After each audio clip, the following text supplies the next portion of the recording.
Penguin Random House Audio presents The Book of Fire by Christy Lefteri. Read for you by Alix Dunmore.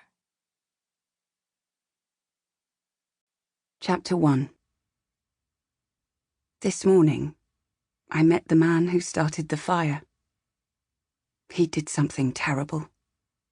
But then, so did I. I left him. And now he may be dead. I can see him clearly, exactly as he was this morning, sitting beneath the ancient tree, his eyes blue as a summer sky. The man I left to die was never the type to come to the Café Neon for a Greek coffee and bugazza.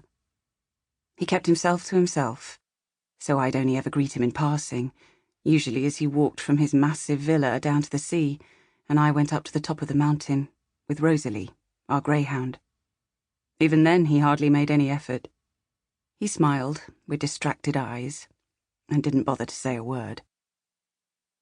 He was a property developer who had moved here from the city.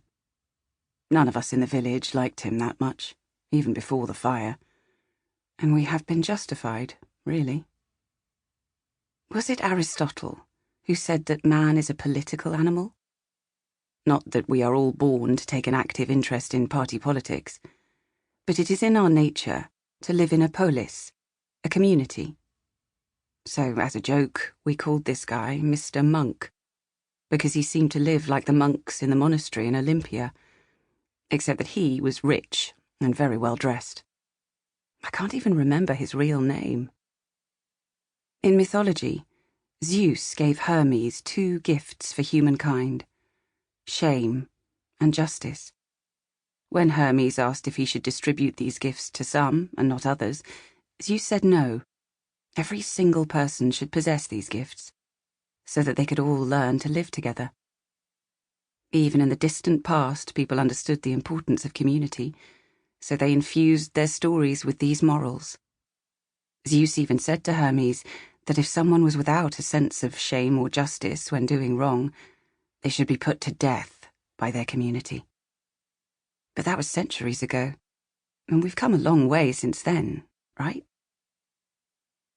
Mr. Monk stole the world. At least the part of the world that I call my own. He obliterated beautiful mornings. For many years, I was in the habit of waking early as the sun rose over the firs. I'd open the window, summer or winter, to take in their smell, to watch them stand so tall and silent. In the winter, they appeared like ghosts through the fog, and in the spring, they were green and fresh and bright, and heather bloomed by the thousands in their shadows. In the summer, light fell upon them so peacefully. At such an early hour, everything was soft and harmless. I used to make a cup of tea and stand for a while, looking out of the window. My husband was nearly always still asleep. He was the type to work into the night.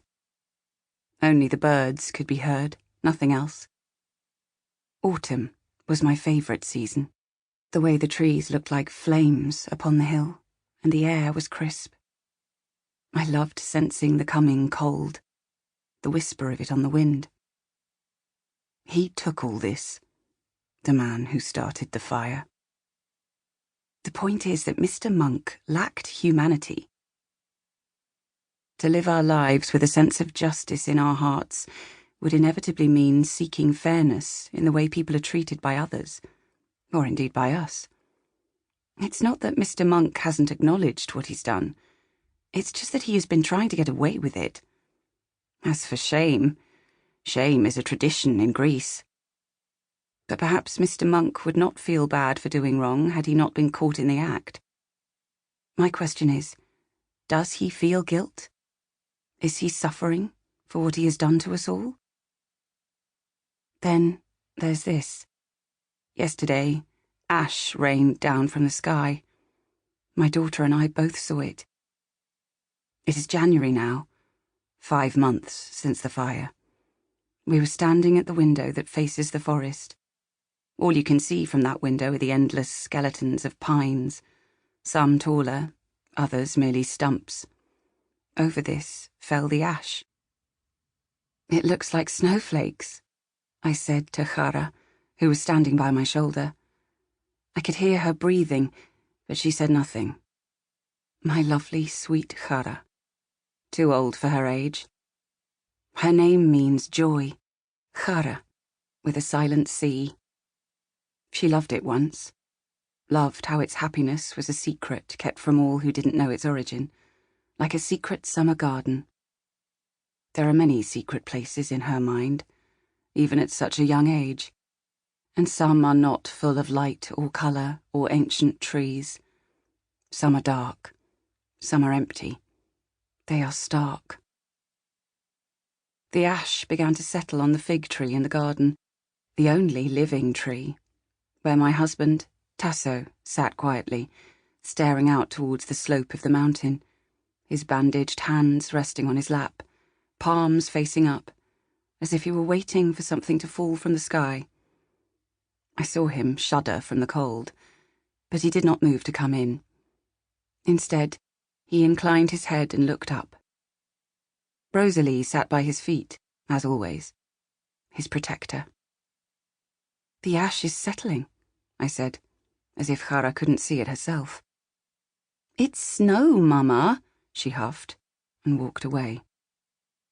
I heard her footsteps along the old wooden floor, then silence. Was it really snow? I looked more closely, strained my eyes.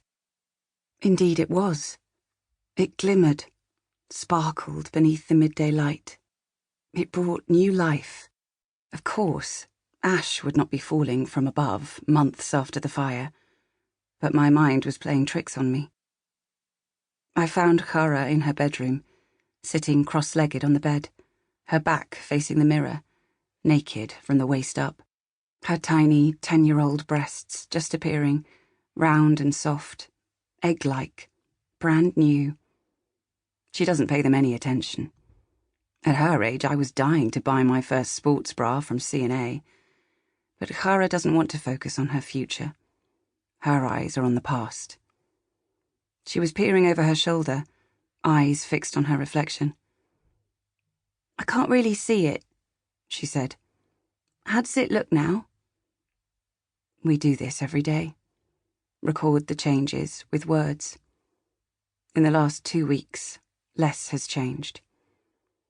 I sat down beside her and ran my fingers along her scar, which stretched from shoulder to shoulder and down her spine. "It's such a beautiful tree," I said. "Almost exactly like the ancient chestnut tree in the forest. Can you feel the bark?" She nodded. "And the branches?" "Crooked and long," she said. "Without leaves," I added. "And no chestnuts yet." "It's a bare tree," I said.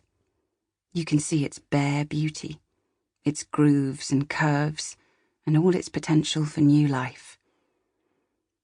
Chara was no longer looking over her shoulder. Her gaze had settled on the magnolia flowers on the duvet cover. She was lost in thought. Then she said, "Thanks, Mama," and turned to give me a kiss on the cheek. It was the most tender kiss, a whisper. It held secrets of both love and resentment, hope and fear.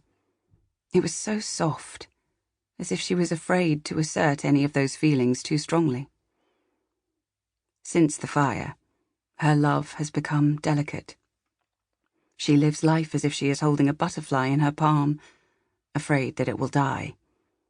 Before the fire, she was fierce, yes, with everything out there, or at least as much of it as she could already understand.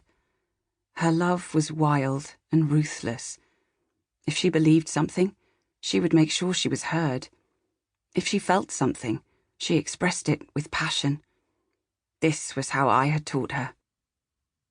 Now, she is as quiet and subdued as our surroundings.